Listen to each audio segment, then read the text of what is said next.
ನನ್ನ ಪ್ರೀತಿಯ ಮುದ್ದು ವಿದ್ಯಾರ್ಥಿಗಳಿಗೆ ನಮಸ್ಕಾರಗಳನ್ನು ತಿಳಿಸ್ತಾ, ವಿದ್ಯಾರ್ಥಿಗಳೇ, ಹಿಂದಿನ ತರಗತಿಯಲ್ಲಿ ನಾವೇನು ಮಾಡಿದ್ದಪ್ಪ ಅಂತಂದರೆ ಮಾದರಿ ಪ್ರಶ್ನೆ ಪತ್ರಿಕೆಯನ್ನು ನೋಡ್ತಾ ಬಂದಿದ್ದು.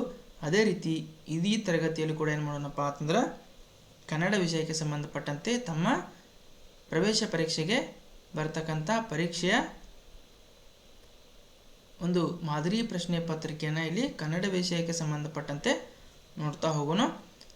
ಇಲ್ಲಿ ಏನಾಗಿತ್ತಪ್ಪ ಅಂತಂದ್ರೆ ಮೊದಲನೇ ಪ್ರಶ್ನೆ ನೋಡೋದಾದ್ರೆ ಅ, ಆ, ಇ, ಉ, ಎ, ಐ, ಓ, ಔ ಇವುಗಳಲ್ಲಿರುವ ಹ್ರಸ್ವ ಸ್ವರ ಅಕ್ಷರ ಯಾವುದು?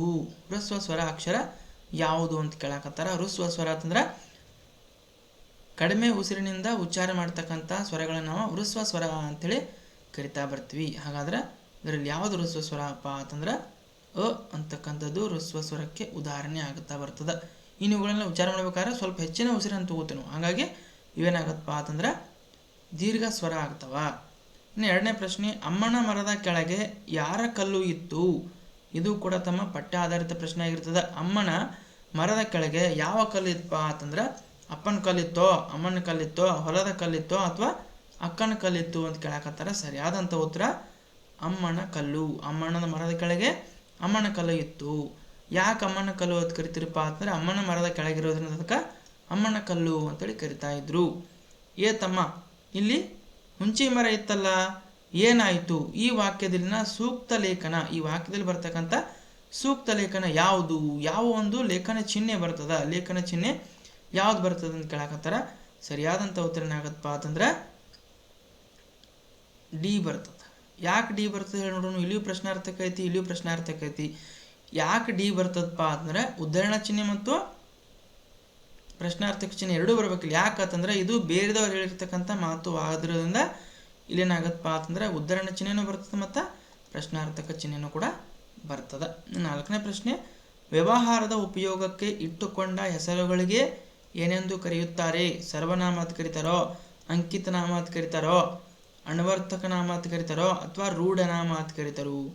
ವ್ಯವಹಾರದ ಉಪಯೋಗಕ್ಕೆ ಇಟ್ಟುಕೊಂಡಂಥ ಹೆಸರುಗಳಿಗೆ ನಾವೇನಂತ ಕರಿತೀವಿ? ಅಂಕಿತ ನಾಮಗಳು ಅಂತೇಳಿ ಕರಿತಾ ಬರ್ತೀವಿ. ಸರಿಯಾದಂಥ ಉತ್ತರ ಅಂಕಿತ ನಾಮ ಆಗ್ತದೆ. ಇನ್ನು ಐದನೇದು, ರಾಜನು ಗಿಳಿಯನ್ನ ಎಲ್ಲಿ ಬಂಧಿಸಿ ಇಡುತ್ತಾನೆ? ರಾಜ ಗಿಳಿನ ಎಲ್ಲಿ ಬಂಧಿಸಿ ಇಡ್ತಾನ? ಯಾವ ಪಾಠದಾಗ ಬಂದೈತಪ್ಪ ಅಂತಂದ್ರೆ ಇದು ಪಂಜರ ಶಾಲೆ. ಪಂಜರ ಶಾಲೆಯಲ್ಲಿ ಬರ್ತಕ್ಕಂಥ ಒಂದು ಸನ್ನಿವೇಶ. ರಾಜ ಗಿಳಿಯನ್ನ ಎಲ್ಲಿ ಬಂಧಿಸಿದಪ್ಪ ಅಂತಂದ್ರೆ ಪಂಜರದಲ್ಲಿ. ಪಂಜರದಲ್ಲಿ ಏನು ಮಾಡ್ತಾನೆ ಅಂತಂದ್ರೆ ಗಿಳಿಯನ್ನ ಬಂಧಿಸಿ ಇಡ್ತಾನೆ. ಇನ್ನು ಆರನೇ ಪ್ರಶ್ನೆ, ಭಾಸವಾಗು ಈ ಪದದ ಸಮಾನಾರ್ಥಕ ಪದಗಳು. ಭಾಸವಾಗು ಅಂತಕ್ಕಂಥ ಪದಕ್ಕೆ ಸಮಾನ ಅರ್ಥವನ್ನು ಒದಗಿಸ್ತಕ್ಕಂಥ ಪದಗಳು ಯಾವ ಅಂತ ಕೇಳಿದರೆ ವಾಸನೆ, ಭಾಸ, ತೋರು, ಅನಿಸು, ಸದ್ದು, ಗದ್ದಲ, ಬಾರಿಸು, ಹೊಡೆ ಅಂತೇಳಿ 4 ಆಯ್ಕೆಗಳನ್ನು ಕೊಟ್ಟಿದ್ದಾರೆ. ಅದರಲ್ಲಿ ಭಾಸವಾಗು ಅಂತಕ್ಕಂಥ ಪದಕ್ಕೆ ಸಮಾನ ಅರ್ಥವನ್ನು ಕೊಡ್ತಕ್ಕಂಥ ಪದಗಳು ಯಾವಪ್ಪ ಅಂತಂದ್ರೆ ತೋರು ಅಥವಾ ಅನಿಸು. ನನಗೆ ಹಂಗೆ ಭಾಸವಾಗತೈತಿ ಅಂದ್ರೆ ಈಗ ಮಳೆ ಬರೋಂಗೆ ಭಾಸ ಆಗತೈತಿ ಅಂದ್ರೆ ಈಗ ಮಳೆ ಬರೋಂಗೆ ಅನ್ಸಾಕತೈತಿ. ಹೌದಾ? ಹಿಂಗೇನು ಅಂತೀವಲ್ಲ, ನಾವು ಮಾತಾಡ್ತಿರ್ತೀವಲ್ಲ, ಮಳೆ ಬರೋಂಗೆ ಅನ್ಸಾಕತೈತಿ, ನನಗೆ ಜ್ವರ ಬರೋಂಗೆ ಅನ್ಸಾಕತ್ತಾವು, ಈ ರೀತಿ ಅಂತೀವಲ್ಲ, ಅದಕ್ಕೆ ಭಾಸವಾಗು ಅಂತೇಳಿ ನಾವು ಕರಿತೀವಿ. ಇನ್ನು 7ನೇ ಪ್ರಶ್ನೆ, ಕೊಟ್ಟಿರುವ ಪದ ಬಳಸಿ ಅರ್ಥಪೂರ್ಣ ವಾಕ್ಯ ರಚಿಸಿರಿ. ಕೆಲವೊಂದಿಷ್ಟು ಇಲ್ಲಿ ಪದಗಳನ್ನು ಅದಲು ಬದಲಾಗಿ ಕೊಟ್ಟಿದ್ದಾರೆ. ಅವುಗಳನ್ನು ಉಪಯೋಗಿಸಿ ಏನು ಮಾಡ್ಬೇಕಂತಂದ್ರೆ ನಾವು ಅರ್ಥಪೂರ್ಣವಾಗಿರ್ತಕ್ಕಂಥ ವಾಕ್ಯವನ್ನು ರಚನೆ ಮಾಡಬೇಕು. ಇಲ್ಲಿ ಕೊಟ್ಟಿದ್ದಾರೆ, ಬೆಳೆಸಿರಿ, ಉಳಿಸಿರಿ, ವನ್ಯಜೀವಿಗಳನ್ನು, ವನಗಳನ್ನು ಅಂತೇಳಿ ಕೊಟ್ಟಿದ್ದಾರೆ. ನಾವೇನು ಬರಿಬೋದು ಇದನ್ನ?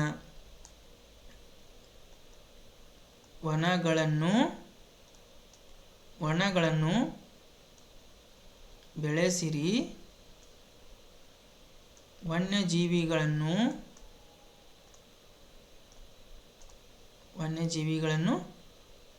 ಉಳಿಸಿರಿ. ಈ ರೀತಿ ಬರಿಬೋದಾ? ಹೌದಾ? ಈ ರೀತಿ ಬರೆದ್ರೆ ಏನಾಗತ್ತಪ್ಪ ಅಂತಂದ್ರೆ ಇದಕ್ಕೆ ಸರಿಯಾದಂಥ ಒಂದು ಅರ್ಥ ಬರ್ತಾ ಹೋಗುತ್ತೆ. ಫಸ್ಟ್ ಏನು ಬರ್ದೀವಿ ನಾವು? ವನಗಳನ್ನು 4ನೇ ನಂಬರ್ ಐತಿ. 4 ಫಸ್ಟ್ ಬರ್ತೈತಿ, 2 ಕಡೆ ಬರ್ತೈತಿ. ಬೆಳೆಸಿರಿ ಬರ್ದೀವಿ ಅಂತ ಈ ರೀತಿ ಏನು ಮಾಡೋಣ, ಇದಕ್ಕೆ ಪಾರ್ಟಿಷನ್ ಮಾಡ್ಕೊಡು. ವನಗಳನ್ನು ಫಸ್ಟ್ ಬರ್ದ್ವಾ, ಇದು 4 ನಂಬರ್ ಐತಿ, ಇದು 1 ನಂಬರ್ ಐತಿ. ವನ್ಯಜೀವಿಗಳನ್ನು 3 ನಂಬರ್ ಐತಿ, ಇದು 2 ನಂಬರ್ ಐತಿ. ಹೌದಾ? 4 1 3 2 ಎಲ್ಲಿತ್ತು ನೋಡ್ರಿ ಇದ್ರಾಗ 4 1 3 2 ಆಪ್ಷನ್ ನಂಬರ್ ಸಿ ಒಳಗೈತಿ. ಹಾಗಾದ್ರೆ ಇದು ಸರಿಯಾದಂಥ ಉತ್ತರ ಆಗುತ್ತಾ? ಕರೆಕ್ಟ್ ಆನ್ಸರ್ ಇದು 4 1 3 2 ಆಗುತ್ತೆ. ಅಂದರೆ ವನಗಳನ್ನು ಬೆಳೆಸಿರಿ ಮತ್ತು ವನ್ಯಜೀವಿಗಳನ್ನು ಉಳಿಸಿರಿ, ಪರಿಸರ ಸಂರಕ್ಷಣೆ ನಮ್ಮೆಲ್ಲರ ಹೊಣೆಯಾಗಿರ್ತದೆ. ಇನ್ನು 8ನೇ ಪ್ರಶ್ನೆ, ಮಹಾದಂಡನಾಯಕ ಇದರ ಅರ್ಥ. ಮಹಾದಂಡನಾಯಕ ಪದದ ಅರ್ಥ ಏನು ಕೇಳಿದರೆ, ಸೇನಾ ವರಿಷ್ಠನೋ, ಸೇನಾ ಕಿರಿಯಾಧಿಕಾರಿ, ಸೇನಾ ಮಧ್ಯಮಾಧಿಕಾರಿ, ಸಾಮಾನ್ಯ ನಾಯಕ ಅಂತ 4 ಆಯ್ಕೆಗಳನ್ನು ಕೊಟ್ಟಿದ್ದಾರೆ. ಸರಿಯಾದಂಥ ಉತ್ತರ ಸೇನಾ ವರಿಷ್ಠ. ಒಂದು ಸೇನೆಯ ಮುಖ್ಯಸ್ಥನನ್ನು ನಾವು ಮಹಾದಂಡನಾಯಕ ಅಂತೇಳಿ ಕರಿತಾ ಬರ್ತೀವಿ. ಇನ್ನು 9ನೇ ಪ್ರಶ್ನೆ, ನಾಮ ಪ್ರಕೃತಿಗಳಿಗೆ ಪ್ರತ್ಯಯಗಳು ಸೇರಿದಾಗ ಏನಾಗುತ್ತದೆ? ನಾಮ ಪ್ರಕೃತಿಗಳಿಗೆ ಪ್ರತ್ಯಯಗಳು ಸೇರಿದಾಗ ಏನಾಗುತ್ತಪ್ಪ ಅಂತಂದ್ರೆ ಅನುಸ್ವಾರ ಆಗುತ್ತೋ, ವಿಸರ್ಗ ಆಗುತ್ತೋ, ಅಕ್ಷರ ಆಗುತ್ತೋ ಅಥವಾ ಪದ ಆಗುತ್ತೋ ಅಂತ ಕೇಳಾಕತ್ತಾರ. ನಾಮ ಪ್ರಕೃತಿಗಳಿಗೆ ಪ್ರತ್ಯಯಗಳು ಸೇರಿದಾಗ ಏನಾಗತ್ತಪ್ಪ ಅಂತಂದ್ರೆ ಅಕ್ಷರಗಳು ಆಗ್ತಾ ಬರ್ತವೆ. ಹೌದಾ?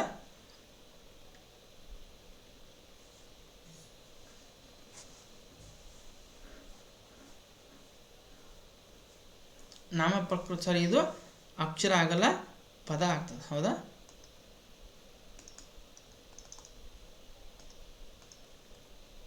ನಾಮ ಪ್ರಕೃತಿಗಳಿಗೆ ಪ್ರತ್ಯಯಗಳು ಸೇರಿದಾಗ ಪದ ರಚನೆ ಆಗ್ತೈತೆ. ಹೌದಾ? ಇನ್ನು 10ನೇ ಪ್ರಶ್ನೆ, ಅಂಗ ಈ ಪದದ ನಾನಾರ್ಥಕ ಪದಗಳ ಸರಿಯಾದ ಗುಂಪು. ಅಂಗ ಅಂತಕ್ಕಂಥ ಪದಕ್ಕೆ ನಾನಾರ್ಥಕಗಳು ಯಾವಾಗ್ತವ? ಊರು ಮತ್ತು ಪ್ರವೇಶ ಆಗ್ತದೋ, ಭಾಗ ಮತ್ತು ದೇಹ ಆಗ್ತದೋ, ಭಾಗ ಅಥವಾ ಹೂವು ಆಗ್ತದೋ, ಮಂಗ ಅಥವಾ ಕೋತಿ ಆಗ್ತದೋ? ಅಂಗ ಅಂತಕ್ಕಂಥ ಪದದ ನಾನಾರ್ಥಕಗಳು ಸರಿಯಾದಂಥ ಉತ್ತರ ಅಂಗ ಅಂದ್ರೆ ಭಾಗ.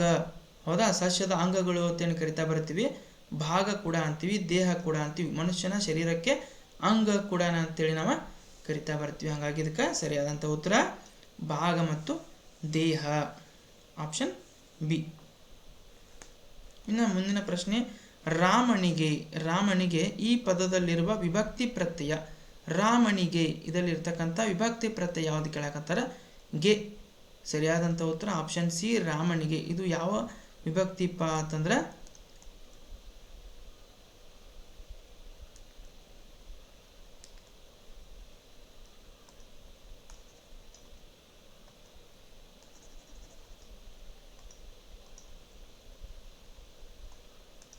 ಚತುರ್ಥಿ.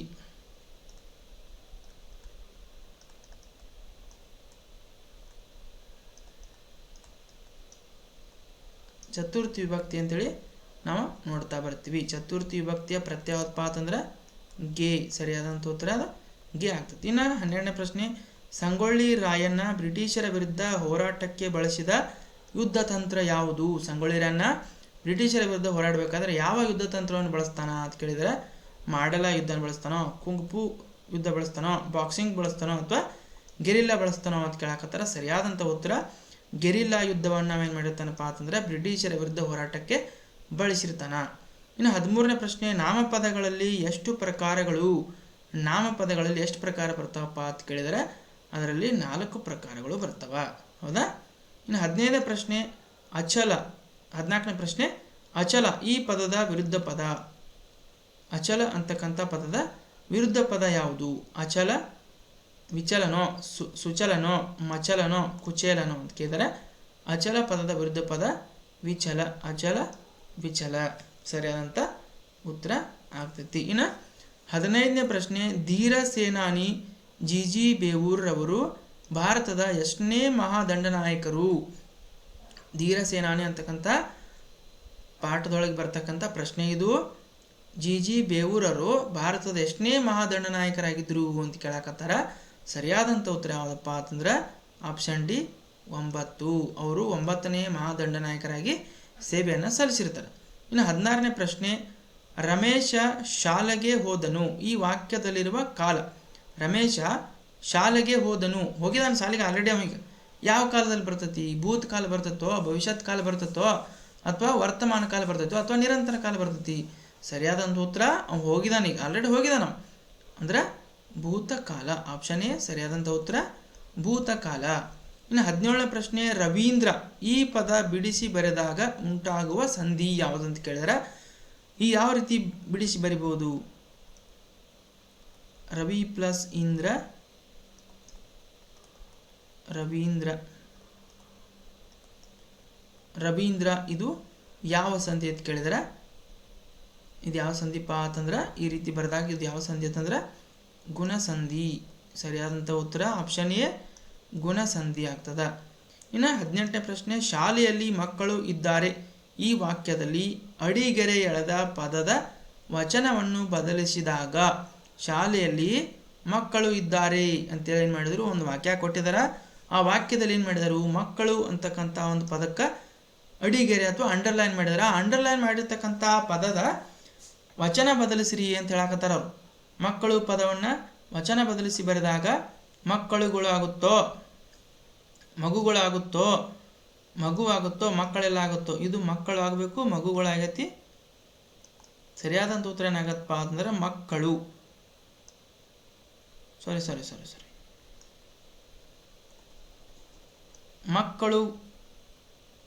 ಮಕ್ಕಳು ಅಂತಲ್ಲ, ಬಹುವಚನ ರೂಪ ಐತಿ. ಅದನ್ನ ಏನು ಮಾಡ್ಬೇಕಾಗಿತ್ತು, ನೀವು ವಚನ ಬದಲಿಸಿ ಬರಬೇಕು. ಶಾಲೆಯಲ್ಲಿ ಮಕ್ಕಳು ಇದ್ದಾರೆ ಈ ವಾಕ್ಯದಲ್ಲಿ ಅಡಿಗೆರೆ ಎಳೆದ ಪದದ ವಚನವನ್ನು ಬದಲಿಸಿದಾಗ ಏನಾಗತ್ತಪ್ಪ ಅಂತಂದ್ರೆ ಇದು ಈಗಾಗಲೇ ಬಹುವಚನದಾಗೈತಿ, ಅದನ್ನು ಏಕವಚನದಲ್ಲಿ ಮಾಡಬೇಕಾಗೈತಿ. ಹಾಗಾಗಿ ಸರಿಯಾದ ಒಂದು ಉತ್ತರ ಏನಾಗತ್ತಪ್ಪ ಅಂತಂದ್ರೆ ಮಗು ಆಗಿರ್ತದ. ಮಗು ಅಂತಕ್ಕಂಥದ್ದು ಸರಿಯಾದಂಥ ಉತ್ತರ ಆಗ್ತದೆ. ಇನ್ನು 19ನೇ ಪ್ರಶ್ನೆ, ಮಲ್ಲಣ್ಣನು ಊಟ ಮಾಡಿದನು ಈ ವಾಕ್ಯದಲ್ಲಿರುವ ಅಡಿಗೆರೆ ಎಳೆದ ಪದವು. ಮಲ್ಲಣ್ಣನು ಊಟ ಮಾಡಿದನು ಈ ವಾಕ್ಯದಲ್ಲಿರ್ತಕ್ಕಂಥ ಅಡಿಗೆರೆ ಎಳೆದ ಪದ ಏನನ್ನು ಸೂಚಿಸ್ತದೆ? ಕರ್ಮಪದನೋ, ಕ್ರಿಯಾಪದನೋ, ಕರ್ತೃಪದನೋ, ನಾಮಪದನೋ? ಮಾಡಿದನು, ಅವನು ಮಾಡಿದನು, ಊಟ ಮಾಡಿದನು, ಈಗ ಕೆಲಸ ಏನಾಗಿತ್ತು ಅಂದ್ರೆ ಇಲ್ಲಿ ನಡೆದೈತೆ, ಹಾಗಾಗಿ ಇದು ಕ್ರಿಯಾಪದ. ಸರಿಯಾದಂಥ ಉತ್ತರ ಕ್ರಿಯಾಪದ. ಇನ್ನು 20ನೇ ಪ್ರಶ್ನೆ, ಕೊನೆಯ ಪ್ರಶ್ನೆ, ಕವಿ ಶಿಷ್ಯ ಇದು ಯಾರ ಕಾವ್ಯನಾಮ? ಕವಿ ಶಿಷ್ಯ ಇದು ಯಾರ ಕಾವ್ಯನಾಮ ಅಂತೇಳಿ ಕೇಳಕತ್ತಾರ. ಪಂಜೆ ಮಂಗೇಶರಾಯರ ಕಾವ್ಯನಾಮನೋ, ಕುವೆಂಪು ಅವರ ಕಾವ್ಯನಾಮನೋ, ಸಿದ್ದಯ್ಯ ಪುರಾಣಿಕವರ ಕಾವ್ಯನಾಮನೋ, ಚಂದ್ರಶೇಖರ್ ಕಂಬಾರರ ಕಾವ್ಯನಾಮನೋ ಅಂತ ಕೇಳಕತ್ತಾರ. ಸರಿಯಾದಂಥ ಉತ್ತರ ಪಂಜೆ ಮಂಗೇಶರಾಯ. ಪಂಜೆ ಮಂಗೇಶರಾಯರ ಕಾವ್ಯನಾಮ ಯಾವುದಪ್ಪ ಅಂತಂದ್ರೆ ಕವಿ ಶಿಷ್ಯ ಅಂತಕ್ಕಂಥದ್ದು. ಹಾಗಾಗಿ ಸರಿಯಾದಂಥ ಉತ್ತರ ಪಂಜೆ ಮಂಗೇಶರಾಯ ಆಗತ್ತೆ. ಇನ್ನು ವಿದ್ಯಾರ್ಥಿಗಳೇ, ಮುಂದಿನ ಒಂದು ಪ್ರಶ್ನೆ ಪತ್ರಿಕೆ ನೋಡೋದಾದ್ರೆ, ಕನ್ನಡ ಭಾಷೆಯಲ್ಲಿನ ವರ್ಗೀಯ ವ್ಯಂಜನಗಳು ಎಷ್ಟು? ಕನ್ನಡ ಭಾಷೆಯಲ್ಲಿ ವರ್ಗೀಯ ವ್ಯಂಜನಗಳ ಸಂಖ್ಯೆ ಎಷ್ಟು ಅಂತ ಕೇಳಕತ್ತಾರ. ಸರಿಯಾದಂಥ ಉತ್ತರ ಯಾವುದಾಗತ್ತೆ? ಇದ್ರೊಳಗೆ 4 ಆಯ್ಕೆಗಳನ್ನು ಕೊಟ್ಟಿದ್ದಾರೆ. 21 ಆಗುತ್ತೋ, 22 ಅದಾವೋ, 23 ಅದಾವೋ, 25 ಅಂತ ಕೇಳಕತ್ತಾರ. ಕನ್ನಡ ಭಾಷೆಯಲ್ಲಿ ವರ್ಗೀಯ ವ್ಯಂಜನಗಳ ಸಂಖ್ಯೆ ಎಷ್ಟು ಅದಾವಪ್ಪ ಅಂತಂದ್ರೆ 25 ಅದಾವ. ಸರಿಯಾದಂಥ ಉತ್ತರ 25 ಆಗುತ್ತದೆ. ಇನ್ನು 2ನೇ ಪ್ರಶ್ನೆ, ವಧಾಸ್ಥಾನ ಎಂದರೆ? ವಧಾಸ್ಥಾನ ಎಂದರೆ ಯಾವ ಸ್ಥಳ? ನಿಲ್ಲುವ ಸ್ಥಳನೋ, ನಿದ್ರಿಸುವ ಸ್ಥಳನೋ, ಕೊಲ್ಲುವ ಸ್ಥಳನೋ, ಅಥವಾ ಪ್ರವಾಸಿ ಸ್ಥಳನೋ? ಯಾವುದು ಆಗುತ್ತಿದ್ರಾಗ? ವಧಾಸ್ಥಾನ ಅಂತಂದ್ರೆ ಸರಿಯಾದಂಥ ಉತ್ತರ ಕೊಲ್ಲುವ ಸ್ಥಳ. ವಧೆ ಅಂತಂದ್ರೆ ಪ್ರಾಣಿ ವಧೆ ಅಂತೇನು ಕರಿತಾ ಬರ್ತೀವಲ್ಲ, ವಧೆ ಅಂತಂದ್ರೆ ಕೊಲ್ಲು, ಬಲಿ ಕೊಡು ಅಂತೇಳಿ ಅರ್ಥ ಬರ್ತದ. ಹಾಗಾಗಿ ಸರಿಯಾದಂಥ ಉತ್ತರ ಕೊಲ್ಲುವ ಸ್ಥಳ ಆಗ್ತದ. ಇನ್ನು 3ನೇ ಪ್ರಶ್ನೆ, ಕಲಿ ಪದದ ನಾನಾರ್ಥಕ ಪದಗಳು. ಕಲಿ ಅಂತಕ್ಕಂಥ ಪದಕ್ಕೆ ನಾನಾರ್ಥಕ ಪದಗಳು ಯಾವುವು? ಕಲಿ ಕಲಿಸುವುದು, ವೀರ ಬಲಿ, ವೀರ ತಿಳಿಯುವುದು, ಕಲಿ ಹುಲಿ ಅಂತದ ಆಯ್ಕೆ ಕೊಟ್ಟಿದ್ದಾರೆ. ಅದರಲ್ಲಿ ಸರಿಯಾದಂಥ ಉತ್ತರ ಏನಾಗತ್ತಪ್ಪ ಅಂತಂದ್ರೆ ವೀರ ಮತ್ತು ತಿಳಿಯುವುದು. ಕಲಿ ಅಂತಂದ್ರೆ ವೀರ, ವೀರನಿಗೆ ಏನಂತ ಕರೀತಾರೆ ಅಂತಂದ್ರೆ ಕಲಿ ಅಂತ ಕೂಡ ಕರೀತಾರೆ. ಇನ್ನು ಕಲಿ ಅಂತಂದು ತಿಳ್ಕೊರೋದು ಅಥವಾ ಕಲಿಯೋದಕ್ಕೆ ಏನಂತ ನಾವು ಕಲಿ ಅಂತ ಕರಿತೀವಿ. ಹಾಗಾಗಿ ಕಲಿ ಪದದ ನಾನಾರ್ಥಕ ಪದಗಳು ಯಾವಪ್ಪ ಅಂತಂದ್ರೆ ವೀರ ಮತ್ತು ತಿಳಿಯುವುದು. ಇನ್ನು 4ನೇ ಪ್ರಶ್ನೆ, ಇವನು ಕುರುಡನಾಗಿದ್ದಾನೆ ಈ ವಾಕ್ಯದಲ್ಲಿ ಅಡಿಗೆರೆ ಎಳೆದ ಪದ ಸೂಚಿಸುವ ನಾಮಪದ ಯಾವುದು? ಇವನು ಕುರುಡನಾಗಿದ್ದಾನೆ, ಕುರುಡ ಅಂತಕ್ಕಂಥ ಪದ ಅಂಡರ್ಲೈನ್ ಮಾಡಿದರೆ ಇದು ಯಾವ ನಾಮವನ್ನು ಸೂಚಿಸುತ್ತೆ ಅಂತ ಕೇಳಕತ್ತಾರ. ಅನ್ವರ್ಥಕ ನಾಮನೋ, ರೂಢನಾಮನೋ, ಸರ್ವನಾಮನೋ, ಅಂಕಿತ ನಾಮನೋ ಅಂತ ಕೇಳಕತ್ತಾರ. ಸರಿಯಾದಂಥ ಉತ್ತರ ಅನ್ವರ್ಥಕ ನಾಮ. ಅನ್ವರ್ಥಕ ನಾಮ ಸರಿಯಾಗಿರ್ತಕ್ಕಂಥ ಉತ್ತರ ಆಗುತ್ತೆ. ಇನ್ನು ರೂಢಿನಾಮ ಅಂತಂದ್ರೆ ರೂಢಿಯಿಂದ ಬಂದಿರತಕ್ಕಂಥ ನಾಮಪದಗಳಿಗೆ ನಾವು ರೂಢನಾಮ ಅಂತ ಕರಿತಾ ಬರ್ತೀವಿ. ಉದಾಹರಣೆಗೆ ಬೆಟ್ಟ, ಗುಡ್ಡ, ಕಲ್ಲು, ಮಣ್ಣು ಅಂತೇಳಿ ಏನು ನೋಡ್ತೀವಲ್ಲ ಅವುಗಳನ್ನ ನಾವು ರೂಢನಾಮ ಅಂತೇಳಿ ಕರಿತೀವಿ. ಇನ್ನು ಸರ್ವನಾಮ ಪದೇ ಪದೇ ಏನಾಗಲ್ಪ ಅಂತಂದ್ರೆ ನಾಮಪದದ ಬದಲಾಗಿ ಬಳಸ್ತಕ್ಕಂಥ ಪದಕ್ಕೆ ನಾವು ಸರ್ವನಾಮ ಅಂತ ಕರಿತೀವಿ. ಹೌದಾ? ನಾನು, ನಾವು, ಅವರು, ಇವರು ಅಂತೇನು ಬಳಸ್ತೀವಲ್ಲ ಅವುಗಳಿಗೆ ಸರ್ವನಾಮ ಅಂತ ಕರಿತೀವಿ. ಇನ್ನು ಅಂಕಿತ ನಾಮ ಅಂತಂದ್ರೆ ಇಟ್ಟ ಹೆಸರುಗಳು. ಇಟ್ಟ ಹೆಸರುಗಳು ನಮಗೆ ವ್ಯವಹಾರ ಸಲುವಾಗಿ ನಮ್ಮ ಒಂದು ವ್ಯವಹಾರದ ಅನುಕೂಲಕ್ಕಾಗಿ ಏನು ಮಾಡ್ತೀವಿ ನಾವು ಕೆಲವೊಂದು ಹೆಸರುಗಳನ್ನು ಇಟ್ಕೊಂಡಿರ್ತೀವಿ. ಹಾಗಾಗಿ ಇಟ್ಟ ಹೆಸರುಗಳಿಗೆ ನಾವು ಅಂಕಿತ ನಾಮಗಳು ಅಂತೇಳಿ ಕರಿತಾ ಬರ್ತೀವಿ. ಇನ್ನು 5ನೇ ಪ್ರಶ್ನೆ, ಬೆಟ್ಟ ಪ್ಲಸ್ ತಾವರೆ ಇದನ್ನು ಕೂಡಿಸಿ ಬರೆದಾಗ ಏನಾಗತ್ತೆ ಕೇಳಿದ್ರೆ ಬೆಟ್ಟದಾವರೆ ಆಗುತ್ತೋ, ಬೆಟ್ಟದಾರೆ ಆಗುತ್ತೋ, ಬೆಟ್ಟತಾವರೆ ಆಗುತ್ತೋ, ಬೆಟ್ಟತಾರೆ ಆಗುತ್ತೋ? ಸರಿಯಾದಂಥ ಉತ್ತರ ಆಪ್ಷನ್ ಎ ಬೆಟ್ಟದಾವರೆ. ಬೆಟ್ಟ ಪ್ಲಸ್ ತಾವರೆ ಬೆಟ್ಟದಾವರೆ. ಇನ್ನು 6ನೇ ಪ್ರಶ್ನೆ, ಬೇವು ಬೆಲ್ಲ ನಾಡು. ಬೇವು ಬೆಲ್ಲ ನಾಡು ಏನಾಗುತ್ತಾ? ಬೇವು ಬೆಲ್ಲ ಅಂತಕ್ಕಂಥದ್ದು ಜೋಡಿ ನುಡಿ. ಇನ್ನು ನಾಡು ಬೇಡು ಆಗುತ್ತೋ, ಕೇಡು ಆಗುತ್ತೋ, ನೀಡು ಆಗುತ್ತೋ, ನುಡಿ ಆಗುತ್ತೋ? ಸರಿಯಾದಂಥ ಉತ್ತರ ಏನಾಗತ್ತಪ್ಪ ಅಂತಂದ್ರೆ ನಾಡು ನುಡಿ. ನಾಡು ನುಡಿ. ನಮ್ಮ ನಾಡು ನುಡಿಯನ್ನು ಏನು ಮಾಡ್ಬೇಕು ನಾವು? ಉಳಿಸಿ ಬೆಳೆಸಬೇಕು. ಹಾಗಾಗಿ ಬೇವು ಬೆಲ್ಲ ಜೋಡಿ ನುಡಿ ಆದರೆ ನಾಡು ನುಡಿ ಅಂತಕ್ಕಂಥದ್ದು ಜೋಡಿ ಪದಗಳಾಗ್ತವೆ. ಇನ್ನು ಮೈಸೂರನ್ನು ಸಾಂಸ್ಕೃತಿಕ ನಗರಿ ಎಂದು ಕರೆಯುವರು. ಈ ವಾಕ್ಯದಲ್ಲಿನ ಅಂಕಿತನಾಮ. ಮೈಸೂರನ್ನು ಸಾಂಸ್ಕೃತಿಕ ನಗರಿ ಅಂತ ಕರೀತಾರೋ, ಅದರಲ್ಲಿ ಅಂಕಿತನಾಮ ಯಾವುದು? ಅಂಕಿತನಾಮ ಅಂದರೆ ಇಟ್ಟ ಹೆಸರುಗಳು. ನಮ್ಮ ವ್ಯವಹಾರಕ್ಕಾಗಿ ಅನುಕೂಲ ಆಗಲಿ ಅಂತಕ್ಕಂಥ ದೃಷ್ಟಿಯಿಂದ ನಾವು ಹೆಸರುಗಳನ್ನ ಇಟ್ಕೊಂಡಿರ್ತೀವಿ, ಅವುಗಳಿಗೆ ಅಂಕಿತನಾಮ ಅಂತೇಳಿ ನಾವು ಕರಿತೀವಿ. ಇದರಲ್ಲಿ ಈ ಒಂದು ವಾಕ್ಯದಲ್ಲಿ ಅಂಕಿತನಾಮ ಯಾವುದಪ್ಪ ಅಂತಂದರೆ ಸಾಂಸ್ಕೃತಿಕನೋ, ಮೈಸೂರು ಅಥವಾ ನಗರ ಅಂತ ಕೇಳಿದರೆ ಸರಿಯಾದಂಥ ಉತ್ತರ ಆಪ್ಷನ್ ಸಿ ಮೈಸೂರು. ಇಟ್ಟಂಥ ಹೆಸರು ಆಗಿರೋದ್ರಿಂದ ಇದು ಏನಾಗತ್ತಪ್ಪ ಅಂತಂದರೆ ಅಂಕಿತನಾಮ ಆಗುತ್ತೆ. ಇನ್ನು 8ನೇ ಪ್ರಶ್ನೆ, ಹೀಗೂ ಉಂಟೆ ಅಡಿಗೆರೆ ಎಳೆದ ಲೇಖನ ಚಿಹ್ನೆಯ ಹೆಸರು. ಹೀಗೂ ಉಂಟೆ ಇಲ್ಲಿ ಏನು ಮಾಡಿದಾರೆ ಅಂತಂದ್ರೆ ಪ್ರಶ್ನಾರ್ಥಕ ಚಿಹ್ನೆಗೆ ಏನು ಮಾಡಿದಾರೆ ಅಂತಂದ್ರೆ ಅಂಡರ್ಲೈನ್ ಮಾಡಿದ್ದಾರೆ. ಅದು ಯಾವ ಚಿಹ್ನೆ? ಭಾವಸೂಚಕನೋ, ಪ್ರಶ್ನಾರ್ಥಕನೋ, ಪೂರ್ಣ ವಿರಾಮನೋ, ಅಲ್ಪ ವಿರಾಮನೋ? ನಮಗೆಲ್ಲ ಗೊತ್ತಾಗ್ತೈತಿ ಅದು ಪ್ರಶ್ನಾರ್ಥಕ ಚಿಹ್ನೆ. ಇನ್ನು 9ನೇ ಪ್ರಶ್ನೆ, ಶಿಕ್ಷಕರು ಶಾಲಾ ಗ್ರಂಥಾಲಯದಲ್ಲಿ ಪಾಕ್ಷಿಕವಾಗಿ ಬರುತ್ತಿರುವ ಪತ್ರಿಕೆ ಓದಲು ಸೂಚಿಸಿದರು. ಹಾಗಾದರೆ ಪಾಕ್ಷಿಕ ಎಂದರೆ? ಶಿಕ್ಷಕರ ಶಾಲೆಗೆ ಏನು ಮಾಡಕತ್ತಾರಪ್ಪ ಅಂತಂದ್ರೆ ಗ್ರಂಥಾಲಯದೊಳಗೆ ಒಂದು ಪತ್ರಿಕೆ ಬರಾಕತ್ತೈತಿ ಅಥವಾ ನ್ಯೂಸ್ ಪೇಪರ್ ಬರಾಕತ್ತೈತಿ. ಎಂಥ ನ್ಯೂಸ್ ಪೇಪರ್ ಅಂದರೆ ಪಾಕ್ಷಿಕವಾಗಿ ಬರಾಕತ್ತದದು. ಪಾಕ್ಷಿಕ ಪತ್ರಿಕೆ ಬರಾಕತ್ತದ. ಅದನ್ನು ಓದಾಕೆ ಏನು ಮಾಡ್ತಾರೆ ಅಂತಂದರೆ ಶಿಕ್ಷಕರು ವಿದ್ಯಾರ್ಥಿಗಳಿಗೆ ಸೂಚನೆಯನ್ನು ನೀಡ್ತಾರೆ. ಹಾಗಾದರೆ ಪಾಕ್ಷಿಕ ಅಂದರೆ ಏನು? ಪತ್ರಿಕೆಗಳಲ್ಲಿ ನಾವೇನು ಮಾಡ್ತೀವಿ ಅಂತಂದರೆ ಪ್ರಕಾರಗಳು ನೋಡ್ತೀವಿ, ಹೌದಾ? ದಿನಪತ್ರಿಕೆ ಅಂತ ನೋಡ್ತೀವಿ. ದಿನಪತ್ರಿಕೆ, ಆಮೇಲೆ ವಾರಪತ್ರಿಕೆ, ಆಮೇಲೆ ಪಾಕ್ಷಿಕ, ಆಮೇಲೆ ಮಾಸಪತ್ರಿಕೆ, ಆಮೇಲೆ ವಾರ್ಷಿಕ, ಅರ್ಧವಾರ್ಷಿಕ, ವಾರ್ಷಿಕ ಅಂತೇಳಿ ಏನು ಮಾಡ್ತೀವಿ. ಈ ರೀತಿ ಪತ್ರಿಕೆಗಳಲ್ಲಿ ಪ್ರಕಾರಗಳನ್ನು ನೋಡ್ತಾ ಹೋಗ್ತೀವಿ, ಹೌದಾ? ದಿನಪತ್ರಿಕೆ ಅಂದರೆ ಪ್ರತಿದಿನ ಬರ್ತಕ್ಕಂಥದ್ದು. ವಾರಪತ್ರಿಕೆ ಅಂದರೆ ವಾರಕ್ಕೊಂದ್ಸಲ ಬರೋದು. ಪಾಕ್ಷಿಕ ಅಂತಂದ್ರೆ 15 ದಿನಗಳಿಗೊಮ್ಮೆ ಬರ್ತಕ್ಕಂಥ ಒಂದು ಪತ್ರಿಕೆಗೆ ನಾವು ಪಾಕ್ಷಿಕ ಅಂತೇಳಿ ಕರಿತಾ ಬರ್ತೀವಿ. ಹಾಗಾದರೆ ಇದಕ್ಕೆ ಸರಿಯಾದಂಥ ಉತ್ತರ ಏನಾಗತ್ತಪ್ಪ ಅಂತಂದರೆ 15 ದಿನಗಳಿಗೆ ಒಮ್ಮೆ ಬರ್ತಕ್ಕಂಥ ಪತ್ರಿಕೆ ನಾವು ಪಾಕ್ಷಿಕ ಅಂತೇಳಿ ಕರಿತಾ ಬರ್ತೀವಿ. ಇನ್ನು ಮಾಸಪತ್ರಿಕೆ ಅಂತಂದ್ರೆ ತಿಂಗಳಿಗೊಮ್ಮೆ ಬರ್ತಕ್ಕಂಥದ್ದು. ಅರ್ಧವಾರ್ಷಿಕ ಅಂತಂದ್ರೆ 6 ತಿಂಗಳಿಗೊಮ್ಮೆ ಬರ್ತಕ್ಕಂಥದ್ದು. ವಾರ್ಷಿಕ ಅಂತಂದ್ರೆ ವರ್ಷಕ್ಕೆ ಒಂದ್ಸಲ ಬರ್ತಕ್ಕಂಥದ್ದನ್ನು ನಾವು ಈ ರೀತಿ ಕರಿತಾ ಬರ್ತೀವಿ. ಇನ್ನು 10ನೇ ಪ್ರಶ್ನೆ, ಗಿಳಿಯ ಮೈ ಬಣ್ಣ ಹಸಿರು. ಅಡಿಗೆರೆ ಎಳೆದ ಪದ ಲಿಂಗ ಯಾವುದು? ಗಿಳಿಯ ಮೈ ಬಣ್ಣ ಹಸಿರು ಅಂತಕ್ಕಂಥ ಒಂದು ವಾಕ್ಯ ಕೊಟ್ಟಿದ್ದಾರೆ. ಅದರಲ್ಲಿ ಈ ಗಿಳಿಯ ಅಂತಕ್ಕಂಥ ಒಂದು ಶಬ್ದಕ್ಕೆ ಏನು ಮಾಡಿದ್ದಾರೆ ಅವರು? ಅಂಡರ್ಲೈನ್ ಮಾಡಿದ್ದಾರೆ. ಆ ಅಂಡರ್ಲೈನ್ ಮಾಡಿರ್ತಕ್ಕಂಥ ಪದ ಯಾವ ಲಿಂಗ ಒಳಗೈತಿ ಅಂತ ಕೇಳಾಕತ್ತಾರ ಅವರ. ಅದು ಪುಲ್ಲಿಂಗನ ಆಯ್ತೋ, ಸ್ತ್ರೀಲಿಂಗ ಒಳಗಾಯ್ತೋ, ನಪುಂಸಕ ಲಿಂಗ ಒಳಗಾಯ್ತೋ, ಬಹಿರ್ಲಿಂಗ ಒಳಗೈತಿ ಕೇಳಾಕತ್ತಾರ. ಯಾವ ಲಿಂಗ ರೀ? ಪುಲ್ಲಿಂಗ ಅಂತಂದ್ರೆ ಗಂಡಸು ಅಂತಕ್ಕಂಥ ಸೂಚಿಸಬೇಕು. ಸ್ತ್ರೀಲಿಂಗ ಅಂತಂದ್ರೆ ಹೆಣ್ಣು ಅಂತಕ್ಕಂಥದ್ದನ್ನು ಸೂಚಿಸಬೇಕು. ನಪುಂಸಕ ಲಿಂಗ ಅಂತಂದ್ರೆ ಅದು ಹೆಣ್ಣು ಆಗಿರ್ಬೋದು, ಗಂಡು ಆಗಿರ್ಬೋದು, ಎರಡೂ ಆಗಿರ್ಬೋದು. ಅಂಥ ಒಂದು ಸನ್ನಿವೇಶ ಬಂದಾಗ ಏನಾಕೈತಪ್ಪ ಅಂತಂದ್ರೆ ನಪುಂಸಕ ಲಿಂಗ ಅಂತ ಕರಿತಾ ಬರ್ತೀವಿ. ಇಲ್ಲಿ ಗಿಳಿ ಐತಪ್ಪ. ಯಾವ ಗಿಳಿ? ಗಂಡು ಗಿಳಿನೋ ಹೆಣ್ಣು ಗಿಳಿ? ಅವ್ದು ಹೇಳಿಲ್ಲ, ಗೊಟ್ಟು ಗಿಳಿ ಅಂತ ಅಷ್ಟೇ ಹೇಳ್ಯಾರ. ಹಾಗಾಗಿ ಇದು ಯಾವ ಲಿಂಗ ಆಗತ್ತಪ್ಪ ಅಂತಂದ್ರೆ ನಪುಂಸಕ ಲಿಂಗ ಆಗ್ತದೆ. ಸರಿಯಾದಂಥ ಉತ್ತರ ನಪುಂಸಕ ಲಿಂಗ. ಇನ್ನು 11ನೇ ಪ್ರಶ್ನೆ, ಬಸವಣ್ಣನವರ ಅಂಕಿತನಾಮ. ತಮಗೆಲ್ಲ ಗೊತ್ತಿರುವ ಹಾಗೆ ಸರಿಯಾದಂಥ ಉತ್ತರ ಕೂಡಲ ಸಂಗಮ ದೇವ. ಹೌದಾ? ಕೂಡಲ ಸಂಗಮ ದೇವ. ಇನ್ನು 12ನೇ ಪ್ರಶ್ನೆ, ಬಲೆಯೊಳಗೆ ಸಿಕ್ಕಿ ಬಿದ್ದ ಪಕ್ಷಿ ಯಾವುದು? ಬಲೆಯೊಳಗೆ ಯಾವ ಪಕ್ಷಿ ಸಿಕ್ಕಿ ಬಿದ್ದಿರ್ತದ? ಗಿಳಿ ಸಿಕ್ಕೈತೋ, ಕೋಗಿಲೆ ಸಿಕ್ಕೈತೋ, ಪಾರಿವಾಳ ಸಿಕ್ಕೈತೋ, ಕಾಗೆ ಸಿಕ್ಕೈತೋ? ಸರಿಯಾದಂಥ ಉತ್ತರ ಗಿಳಿ. ಪಂಜರ ಶಾಲೆ ಪಾಠದೊಳಗಿಂದ ಏನು ಮಾಡಿದ್ದಾರೆ ಅಂದರೆ ಈ ಒಂದು ಪ್ರಶ್ನೆಯನ್ನು ಕೇಳಿದ್ದಾರೆ. ಇನ್ನು 13ನೇ ಪ್ರಶ್ನೆ, ರಾಘುವಿನ ಹತ್ತಿರ ದೊಡ್ಡ ವಿಮಾನ ಇದೆ. ಅಡಿಗೆರೆ ಹಾಕಿರುವ ಪದವು ದೊಡ್ಡ ಅಂತಕ್ಕಂಥ ಪದಕ್ಕೆ ಏನು ಮಾಡಿದ್ದಾರೆ ಅಂತಂದ್ರೆ ಅವರು ಅಡಿಗೆರೆಯನ್ನು ಎಳೆದಿದ್ದಾರೆ. ಇದು ಯಾವ ಒಂದು ವ್ಯಾಕರಣಾಂಶವನ್ನು ಸೂಚಿಸ್ತದೆ ಕೇಳಾಕತ್ತಾರೆ? ನಾಮಪದನೋ, ಕ್ರಿಯಾಪದನೋ, ಗುಣ ವಿಶೇಷಣನೋ ಅಥವಾ ಸರ್ವನಾಮನೋ ಅಂತ ಕೇಳಿದಾರೆ. ಇದಕ್ಕೆ ಸರಿಯಾದಂಥ ಉತ್ತರ ಗುಣ ವಿಶೇಷಣ.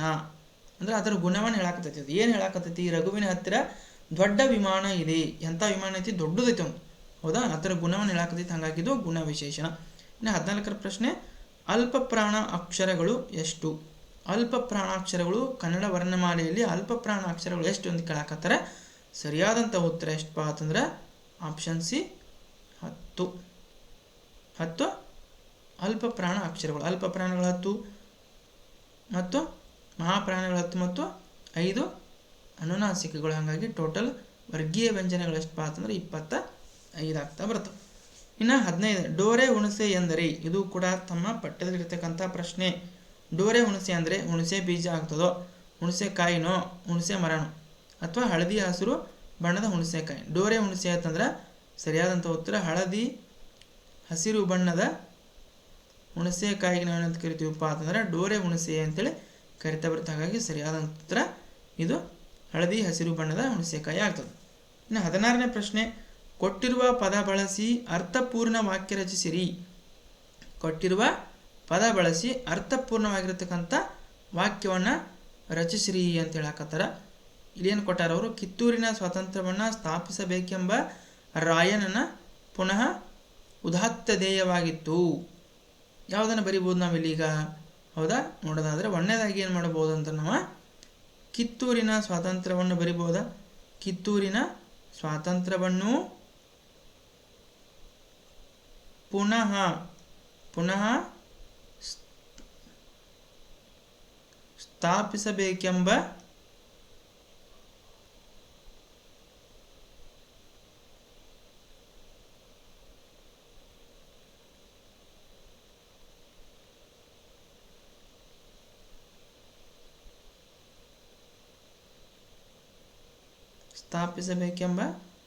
ರಾಯಣ್ಣನ ಉದಾತ್ತ ಧ್ಯೇಯವಾಗಿತ್ತು ಅಂತೇಳಿ ಇಲ್ಲಿ ವಾಕ್ಯವನ್ನು ಕೊಟ್ಟಿದ್ದಾರೆ. ನಾವು ಯಾವ ರೀತಿ ಇದನ್ನು ಅರ್ಥಪೂರ್ಣವಾಗಿ ರಚಿಸ್ಬೋದಪ್ಪ ಅಂತಂದರೆ, ಮೊದಲನೇದಾಗಿ ಕಿತ್ತೂರಿನ ಸ್ವಾತಂತ್ರ್ಯವನ್ನು ಬರಿಬೋದಾ?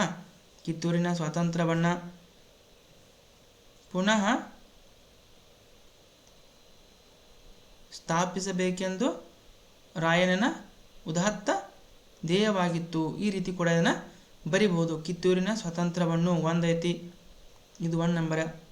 ಇನ್ನು ಪುನಃ ಇದನ್ನು 2 ನಂಬರ್ ಬರಿಬೋದು. ಹೌದಾ? ಇದು 3 ನಂಬರ್ ಬರಿಬೋದು. ಇದು 4 ನಂಬರ್ ಬರಿಬೋದು. ಇದನ್ನು 5 ನಂಬರ್ ಬರಿಬೋದು. 1 3 4 2 5 1 3 4 2 5 ಐತೆ ನೋಡ್ರಿ.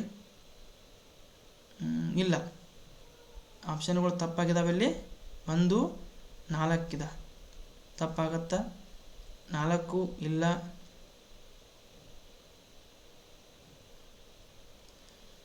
ಇಲ್ಲಿ ನೋಡ್ರಿ 1 2 3 4 5 1 2 3 4 5 ಇಲ್ಲ. 4 3 2 1 5 4 ಇಲ್ಲ. 5 ಇಲ್ಲಿ ಆಪ್ಷನ್ಗಳನ್ನು ತಪ್ಪಾಗಿ ಕೊಟ್ಟಿದ್ದಾರೆ. ಈ ರೀತಿ ನಾವೇನು ಮಾಡ್ಬೋದು ಅಂತಂದ್ರೆ ಬರಿಬೋದು. ಕಿತ್ತೂರಿನ ಸ್ವಾತಂತ್ರ್ಯವನ್ನು ಪುನಃ ಸ್ಥಾಪಿಸಬೇಕೆಂಬ ರಾಯಣ್ಣನ ಉದಾತ್ತ ಧ್ಯೇಯವಾಗಿತ್ತು. ಈ ರೀತಿ ಏನು ಮಾಡ್ಬೋದು? ಇದನ್ನು ಬರಿಬೋದು. ಇನ್ನು 17ನೇ ಪ್ರಶ್ನೆ, ವಚನೋದ್ಯಾನದ ಅನುಭಾವಿ ಎಂಬ ಬಿರುದು ಪಡೆದ ಕವಿಯ ಹೆಸರು. ವಚನೋದ್ಯಾನದ ಅನುಭಾವಿ ಅಂತಕ್ಕಂಥ ಬಿರುದನ್ನು ಪಡೆದಿರತಕ್ಕಂಥ ಕವಿಯ ಹೆಸರು ವಚನೋದ್ಯಾನದ ಅನುಭಾವಿ ಅಂತಕ್ಕಂಥ ಬಿರುದನ್ನು ಪಡೆದಿರತಕ್ಕಂಥ ಕವಿಯ ಹೆಸರು ಏನು ಅಂತೇಳಿ ಕೇಳಕತ್ತಾರ. ಇದಕ್ಕೆ ಸರಿಯಾದಂಥ ಉತ್ತರ ಏನಪ್ಪ ಅಂತಂದ್ರೆ ಬಸವಣ್ಣ. ಹೌದಾ?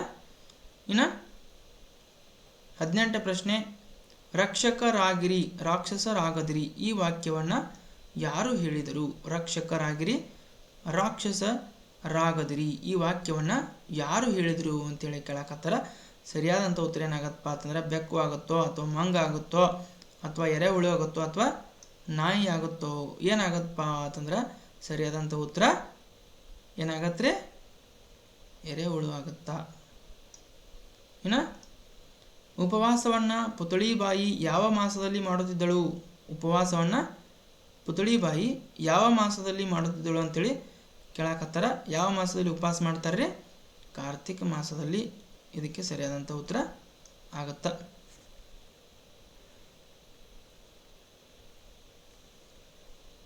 ಇನ್ನು 20ನೇ ಪ್ರಶ್ನೆ, ಮಲ್ಲಜ್ಜಿಯ ಮಳಿಗೆ ಒಂದು ಜನಪ್ರಿಯ ದಿನಸಿ ಅಂಗಡಿ ಆಗಿತ್ತೋ, ತಂಗುದಾನ ಆಗಿತ್ತೋ, ಜನತಾ ನ್ಯಾಯಾಲಯ ಆಗಿತ್ತೋ, ಕಿರಾಣಿ ಅಂಗಡಿ ಆಗಿತ್ತು. ಸರಿಯಾದಂಥ ಉತ್ತರ ಏನಾಗತ್ತಪ್ಪ ಅಂತಂದ್ರೆ ಜನತಾ ನ್ಯಾಯಾಲಯ ಆಗಿತ್ತು. ಮಲ್ಲಜ್ಜಿಯ ಮಳಿಗೆ ಒಂದು ಜನಪ್ರಿಯ ನ್ಯಾಯಾಲಯ ಇದ್ದಂತೆ ಏನಾಗಿತ್ತಪ್ಪ ಅಂತಂದ್ರೆ ಅಲ್ಲಿ ಆ ಜನರಿಗೆ ಆಗಿತ್ತು. ಇನ್ನು 7ನೇ ಪ್ರಶ್ನೆ ಪತ್ರಿಕೆ 1ನೇ ಪ್ರಶ್ನೆ, ಜಿ ಬೇವೂರರ ಹೆಸರಿನ ಯುದ್ಧ ಸ್ಮಾರಕ ಭವನ ಎಲ್ಲಿದೆ? ಜಿ ಬೇವೂರರ ಹೆಸರಿನಲ್ಲಿ ಏನು ಮಾಡ್ತಾರೆ ಅಂತ ಒಂದು ಯುದ್ಧ ಸ್ಮಾರಕ ಭವನವನ್ನು ಕಟ್ತಾರೆ. ಎಲ್ಲಿ ಕಟ್ಟಿದಾರ ಅಂತ ಕೇಳಕತ್ತಾರ. ದೆಹಲಿ ಒಳಗೆ ಕಟ್ಟಿದಾರೋ, ಅಥವಾ ಮುಂಬೈ ಒಳಗೆ ಕಟ್ಟಿದಾರೋ, ಬಾಗಲಕೋಟೆ ಒಳಗೆ ಕಟ್ಟಿದಾರೋ, ಡಾರ್ಜಿಲಿಂಗ್ ಒಳಗೆ ಕಟ್ಟಿದಾರೋ ಅಂತ ಕೇಳಕತ್ತಾರ. ಸರಿಯಾದಂಥ ಉತ್ತರ ಏನಾಗತ್ತಪ್ಪ ಅಂತಂದ್ರೆ ಡಾರ್ಜಿಲಿಂಗ್ ಆಗುತ್ತೆ. ಡಾರ್ಜಿಲಿಂಗ್ನಲ್ಲಿ ಯುದ್ಧ ಸ್ಮಾರಕ ಭವನಕ್ಕೆ ಏನು ಮಾಡಿದ್ದಾರೆ ಅಂತಂದ್ರೆ ಜಿ ಬೇವೂರರ ಹೆಸರನ್ನು ಇಟ್ಟಿದ್ದಾರೆ. ಇನ್ನು 2ನೇದು, ಮೂಢನಂಬಿಕೆಗೆ ಯಾವುದು ಬಲಿಯಾಗಿತ್ತು ಕೇಳಕತ್ತಾರೆ. ಇದು ಕೂಡ ರಿಪೀಟ್ ಆಗಿರ್ತಕ್ಕಂಥ ಪ್ರಶ್ನೆ. ಮಾವಿನ ಮರ ಆಗಿತ್ತೋ, ತೆಂಗಿನ ಮರ ಆಗಿತ್ತೋ, ಬೇವಿನ ಮರ ಆಗಿತ್ತೋ, ಹುಣಸೆ ಮರ ಆಗಿತ್ತು ಕೇಳಕತ್ತಾರೆ. ಸರಿಯಾದಂಥ ಉತ್ತರ ಏನಾಗತ್ತಪ್ಪ ಅಂತಂದ್ರೆ ಹುಣಸೆ ಮರ ಆಗುತ್ತೆ. ಇನ್ನು ಕಿತ್ತೂರಿನ ರಾಣಿ ಚೆನ್ನಮ್ಮಳ ಬಲಗೈ ಬಂಟ ಯಾರು ಅಂತ ಕೇಳಕತ್ತಾರೆ. ತಮಗೆಲ್ಲ ಗೊತ್ತಿರುವ ಹಾಗೆ ಸರಿಯಾದಂಥ ಉತ್ತರ ಸಂಗೊಳ್ಳಿ ರಾಯಣ್ಣ. ಇನ್ನು 4ನೇ ಪ್ರಶ್ನೆ, ಮುನಿ ಇದರ ನಾನಾರ್ಥಕ ಪದಗಳು. ಮುನಿ ಅಂತಕ್ಕಂಥ ಈ ಪದದ ನಾನಾರ್ಥಕ ಪದ ಯಾವುದಪ್ಪ? ಋಷಿ ಸಿಟ್ಟು ಆಗುತ್ತೋ, ಸಿಟ್ಟು ಕೋಪ ಆಗುತ್ತೋ, ಋಷಿ ಶನಿ ಆಗುತ್ತೋ, ಸಂತ ಪಂತ ಆಗುತ್ತೋ? 4 ಆಯ್ಕೆಗಳನ್ನು ಕೊಟ್ಟಿದ್ದಾರೆ. ಸರಿಯಾದಂಥ ಉತ್ತರ ಮುನಿ ಅಂದರೆ ಋಷಿನ ಕೂಡ ಆಗುತ್ತೆ, ಮತ್ತು ಸಿಟ್ಟು ಮುಣಿಸ್ಕೋತಿರ್ತಾರೆ ಗೊತ್ತೈತಿ. ಮುಣಿಸ್ಕೋರೋದಂತಾರಲ್ಲ, ಯಾಕೆ ಮುಣಿಸ್ಕೊಂಡು ಅಂತಾರಲ್ಲ, ಅದಕ್ಕೆ ಋಷಿ ಮತ್ತು ಸಿಟ್ಟು ಅಂತಕ್ಕಂಥವೇನಪ್ಪ ಅಂತಂದ್ರೆ ಮುನಿ ಪದದ ನಾನಾರ್ಥಕ ಪದಗಳು. ಇನ್ನು 5ನೇ ಪ್ರಶ್ನೆ, ನೇಸರ ಏನನ್ನು ಬಿತ್ತಬೇಕು? ನೇಸರ ಅಂದರೆ ಸೂರ್ಯ. ಏನನ್ನು ಬಿತ್ತಬೇಕವ? ಈರುಳ್ಳಿ ಬಿತ್ತಬೇಕೋ, ಬೆಳದಿಂಗಳು ಬಿತ್ತಬೇಕೋ, ಕತ್ತಲು ಬಿತ್ತಬೇಕೋ, ಬೆಳಕು ಬಿತ್ತಬೇಕು? ಸೂರ್ಯ ಏನು ಬಿತ್ತಬೇಕ್ರಿ? ಸೂರ್ಯ ಬೆಳಕನ್ನು ಬಿತ್ತಬೇಕು. ಸರಿಯಾದಂಥ ಉತ್ತರ ಬೆಳಕು. ಇನ್ನು 6ನೇ ಪ್ರಶ್ನೆ, ಕನ್ನಡ ಬರೀ ನಮ್ಮ ಸಂಗಡ ಈ ಪದ್ಯ ಬರೆದವರು ಯಾರು? ಕನ್ನಡ ಬರೀ ನಮ್ಮ ಸಂಗಡ ಅಂತಕ್ಕಂಥ ಪದ್ಯವನ್ನು ಬರೆದವರು ಯಾರು ಅಂತ ಕೇಳಕತ್ತಾರ. ಸರಿಯಾದಂಥ ಉತ್ತರ ಏನಪ್ಪ ಅಂತಂದ್ರೆ ಸಿ ಚಂದ್ರಶೇಖರ ಪಾಟೀಲ್. ಇವ್ರನ್ನ ಏನಂತ ಕರಿತೀವಿ ನಾವು? ಚಂಪಾ ಅಂತ ಕರಿತಾ ಬರ್ತೀವಿ. ಹೌದಾ? ಚಂಪಾ ಅಂತ ಕೂಡ ಇವ್ರನ್ನ ಕರಿತೀವಿ. ಚಂದ್ರಶೇಖರ್ ಪಾಟೀಲ್ ಏನು ಮಾಡ್ತಾರೆ ಅಂತಂದ್ರೆ ಕನ್ನಡ ಬರೀ ನಮ್ಮ ಸಂಗಡ ಅಂತಕ್ಕಂಥ ಒಂದು ಪದ್ಯವನ್ನು ಬರೆದಾರೆ. ಇನ್ನು 7ನೇ ಪ್ರಶ್ನೆ, ಕೊಟ್ಟಿರುವ ಪದ ಬಳಸಿ ಅರ್ಥಪೂರ್ಣ ವಾಕ್ಯ ರಚಿಸಿರಿ. ಇಲ್ಲಿ ಏನು ಮಾಡಿದಾರಪ್ಪ ಅಂತಂದ್ರೆ ಅದಲು ಬದಲಾಗಿ ಪದಗಳನ್ನು ಕೊಟ್ಟಿದ್ದಾರೆ. ಅವರನ್ನು ಅರ್ಥಪೂರ್ಣವಾಗಿ ಏನು ಮಾಡಬೇಕಾಗಿತ್ತು? ನಾವು ರಚಿಸಬೇಕಾಗಿತ್ತು, ವಾಕ್ಯವನ್ನು ರಚಿಸಬೇಕಾಗಿತ್ತು. ಗುಣ ಹೋಗುವುದಿಲ್ಲ, ಸುಟ್ಟರು ಹುಟ್ಟು. ಹೆಂಗೆ ಬರಿಬೋದು ಇದನ್ನು? ಮನ್ಯಾಗ ಅಂತಿರ್ತಾರೆ ಇದನ್ನೆಲ್ಲ ನಮ್ಗೆ. ಹೌದಾ? ಹುಟ್ಟು, ಗುಣ,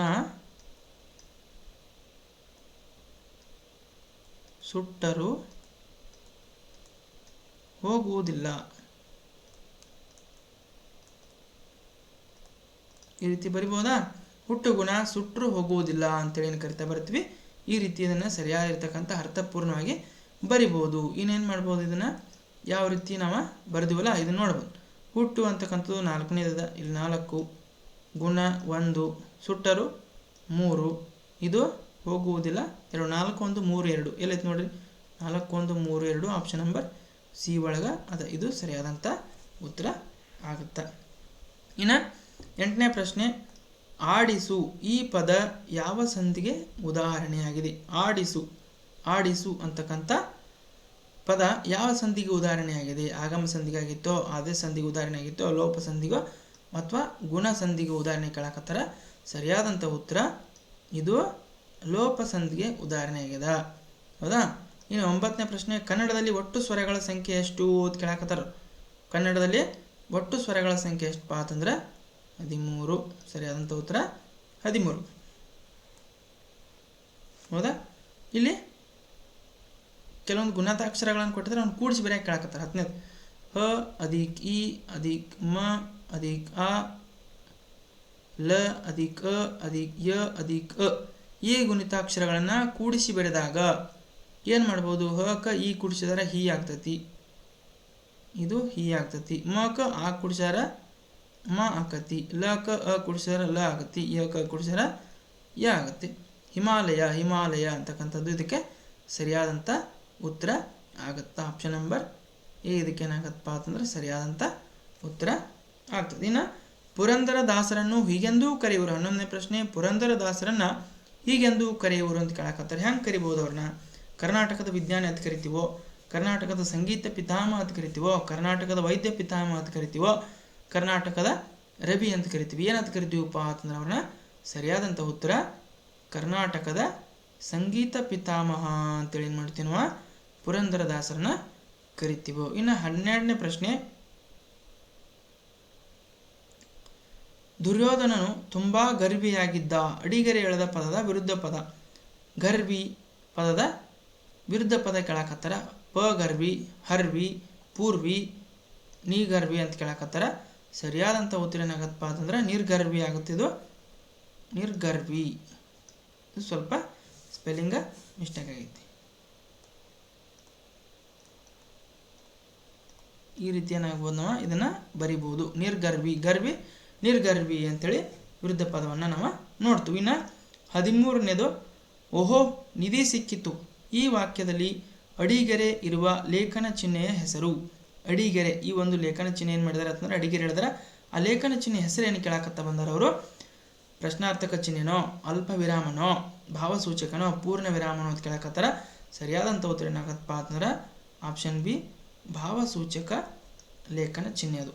ಇನ್ನು 14ನೇ ಪ್ರಶ್ನೆ, ನಮ್ಮ ಬದುಕಿನ ಆಧಾರತಾಣ ಕಾಡು ಎಂದು ಹೇಳಿದ ಪ್ರಾಣಿ ಯಾವುದು? ನಮ್ಮ ಬದುಕಿನ ಆಧಾರತಾಣ ಕಾಡು ಅಂತೇಳಿ ಯಾವ ಪ್ರಾಣಿ ಹೇಳ್ತದೆ ಅಂತ ಕೇಳಕತ್ತಾರ. ಸರಿಯಾದಂಥ ಉತ್ತರ ಏನಪ್ಪ ಅಂತಂದ್ರೆ ಜಿಂಕೆ. ಜಿಂಕೆ ಏನು ಮಾಡುತ್ತಪ್ಪ ಅಂತಂದ್ರೆ ನಮ್ಮ ಬದುಕಿನ ಆಧಾರತಾಣ ಕಾಡು, ಅದನ್ನು ಹಾಳುಗೆಡಬೇಡ್ರಿ ಅಂತೇಳಿ ಹೇಳಿರ್ತದ. ಇನ್ನು 15ನೇ ಪ್ರಶ್ನೆ, ವಿರಾಟ್ ಕೊಹ್ಲಿ ತುಂಬ ಚೆನ್ನಾಗಿ ಆಟ ಆಡಿದನು. ಈ ವಾಕ್ಯದಲ್ಲಿನ ಅಡಿಗೆರೆ ಎಳೆದ ಪದ ಯಾವ ಕಾಲದಲ್ಲಿದೆ? ಆಟ ಆಡಿದನು ಅಂತಕ್ಕಂಥ ಪದಕ್ಕೆ ಅವ್ರು ಏನು ಮಾಡಿದರು? ಅಂಡರ್ಲೈನ್ ಮಾಡಿದರೆ. ಇದು ಯಾವ ಕಾಲದಲ್ಲಿ ಐತಿ ಅಂತೇಳಿ ಕೇಳಕತ್ತಾರ ಅವರು. ಭೂತ ಕಾಲದಲ್ಲಿತ್ತೋ, ಭವಿಷ್ಯತ್ ಕಾಲದಲ್ಲಿತ್ತೋ, ವರ್ತಮಾನ ಕಾಲದಲ್ಲಿತ್ತೋ, ಉತ್ತಮ ಕಾಲದಲ್ಲಿತ್ತು? ಸರಿಯಾದಂಥ ಉತ್ತರ ಆಡಿದನು, ಆಡಿ ಮುಗಿಸಾನೀಗ ಅವನು. ಸರಿಯಾದಂಥ ಉತ್ತರ ಏನಾಗುತ್ತಪ್ಪ ಅಂತಂದ್ರೆ ಆಪ್ಷನ್ ಎ, ಭೂತಕಾಲ. ಸರಿಯಾದಂಥ ಉತ್ತರ ಭೂತಕಾಲ ಆಗುತ್ತಾ. ಇನ್ನು 16ನೇ ಪ್ರಶ್ನೆ, ಗೌಡ. ಗೌಡ ಈ ಪದದ ಅನ್ಯಲಿಂಗ ಪದ. ಗೌಡ ಪದದ ಅನ್ಯಲಿಂಗ ಅಂದರೆ ಬೇರೆ ಲಿಂಗ.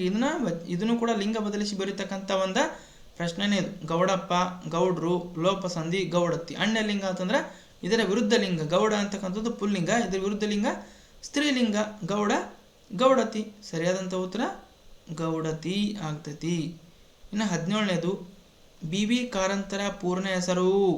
ಪಂಜರ ಶಾಲೆಯ ಪಾಠವನ್ನು ಬರೆದಿರತಕ್ಕಂಥ ಬಿ ಕಾರಂತರ ಪೂರ್ಣ ಹೆಸರೇನು ಕೇಳಕತ್ತಾರ? ಬಾಬು ಕೋಡಿ ರವೀಂದ್ರನೋ, ಬಾಬು ಕೋಡಿ ಅರವಿಂದನೋ, ಬಾಬು ಕೋಡಿ ವೆಂಕಟರಮಣ ಕಾರಂತನೋ, ಬಾಬು ಕೋಡಿ ರಾಮಪ್ಪಯ್ಯನೋ? ಸರಿಯಾದಂಥ ಉತ್ತರ ಏನಾಗತ್ತಪ್ಪ ಅಂತಂದ್ರೆ ಆಪ್ಷನ್ ಸಿ, ಬಾಬು ಕೋಡಿ ವೆಂಕಟರಮಣ ಕಾರಂತ ಅಂತಕ್ಕಂಥದ್ದು ಸರಿಯಾದಂಥ ಉತ್ತರ ಆಗುತ್ತಾ. ಇನ್ನು 18ನೇ ಪ್ರಶ್ನೆ, ಕನ್ನಡದಲ್ಲಿ ಮಹಾಪ್ರಾಣ ಅಕ್ಷರಗಳು ಎಷ್ಟು ಅಂತ ಕೇಳಿದರೆ ಅಲ್ಪ ಪ್ರಾಣಗಳು 10 ಮತ್ತು ಪ್ಲಸ್ ಮಹಾಪ್ರಾಣಗಳು 10 ಪ್ಲಸ್ 5 ಅನುನಾಸಿಕಗಳು ಕೂಡಿದಾಗ ಒಟ್ಟು 25 ವರ್ಗೀಯ ವ್ಯಂಜನಗಳು. ಸರಿಯಾದಂಥ ಉತ್ತರ ಏನಾಗತ್ತಪ್ಪ ಅಂತಂದ್ರೆ ಆಪ್ಷನ್ ಬಿ 10. ಇನ್ನು 19ನೇ ಪ್ರಶ್ನೆ, ಪದ್ಮ ಈ ಪದದ ಸಮಾನಾರ್ಥಕ ಪದ. ಪದ್ಮ ಅಂತಕ್ಕಂಥ ಪದದ ಸಮಾನ ಅರ್ಥವನ್ನು ಹೊಂದಿರತಕ್ಕಂಥ ಪದ ಯಾವುದು ಅಂತ ಕೇಳಕತ್ತಾರ. ಕಮಲನೋ, ಪರಿಮಳನೋ, ವಿಮಲನೋ ಅಥವಾ ಎಲೆನೋ ಅಂತ ಕೇಳಕತ್ತಾರ. ಸರಿಯಾದಂಥ ಉತ್ತರ ಏನಾಗತ್ತಪ್ಪ ಅಂತಂದ್ರೆ ಪದ್ಮ ಅಂತಂದರೆ ಕಮಲ. ಹೌದಾ? ಇನ್ನು 20ನೇದು, ಕಾಲಿಗೆ ಬುದ್ಧಿ ಹೇಳು ಇದರ ಅರ್ಥ. ಕಾಲಿಗೆ ಬುದ್ಧಿ ಹೇಳು ಈ ಪದ ಈ ಒಂದು ನುಡಿಗಟ್ಟಿನ ಅರ್ಥ ಏನಪ್ಪ ಅಂತಂದ್ರೆ ನಿಲ್ಲು ಆಗುತ್ತೋ, ಬಾ ಆಗುತ್ತೋ, ಓಡಿ ಹೋಗುತ್ತೋ ಅಥವಾ ಮಾತನಾಡುವಾಗುತ್ತೋ? ಸರಿಯಾದಂಥ ಉತ್ತರ ಕಾಲಿಗೆ ಬುದ್ಧಿ ಹೇಳು ಅಂತಂದ್ರೆ ಇದರ ಅರ್ಥ ಓಡಿ ಹೋಗು, ಓಡಿ ಹೋಗು ಅಂತಕ್ಕಂಥ ಒಂದು ಅರ್ಥವನ್ನು ಇದು ಕೊಡ್ತಾ ಬರ್ತದ. ಮುದ್ದು ವಿದ್ಯಾರ್ಥಿಗಳೇ, ಇಲ್ಲಿ ತನಕ ಏನು ಮಾಡಿದ್ದೀವಪ್ಪ ಅಂತಂದ್ರೆ ನಾವು ಪ್ರಮುಖವಾಗಿರ್ತಕ್ಕಂಥ ಪ್ರಶ್ನೆ ಪತ್ರಿಕೆಗಳನ್ನು ಚರ್ಚೆ ಮಾಡ್ಕೊಳ್ತಾ ಬಂದಿದ್ದೀವಿ. ಇನ್ನು ಈ ಒಂದು ವಿಡಿಯೋದಲ್ಲಿ ಇಷ್ಟು ನಾವೇನು ಮಾಡಿದ್ದೀವಪ್ಪ ಅಂತಂದ್ರೆ ಚರ್ಚೆಯನ್ನು ಮಾಡಿದ್ದೀವಿ. ಇನ್ನು ಮತ್ತಷ್ಟು ಪ್ರಶ್ನೆಗಳನ್ನು ಏನು ಮಾಡೋಣ ಅಂತಂದ್ರೆ ನಾವು ಮುಂದಿನ ಒಂದು ತರಗತಿಯಲ್ಲಿ ಏನು ಮಾಡೋಣಪ್ಪ ಅಂತಂದ್ರೆ ಚರ್ಚೆಯನ್ನು ಮಾಡ್ತಾ ಹೋಗೋಣ. ಅಲ್ಲಿವರೆಗೂ ತಾವೇನು ಮಾಡ್ರಪ್ಪ ಅಂತಂದ್ರೆ ದಯವಿಟ್ಟು ಈ ಎಲ್ಲ ಮಾಹಿತಿಗಳನ್ನು ಗಮನದಲ್ಲಿ ಇಟ್ಟುಕೊಂಡು ಅತ್ಯಂತ ಉತ್ಸುಕತೆಯಿಂದ ಅಧ್ಯಯನವನ್ನು ಮಾಡಿರಿ ಅಂತೇಳಿ ಏನು ಮಾಡಕತ್ತಾನಂದ್ರೆ ಈ ಒಂದು ತರಗತಿಯನ್ನು ನಾವು ಇಲ್ಲಿಗೆ ಮುಗಿಸೋಣ.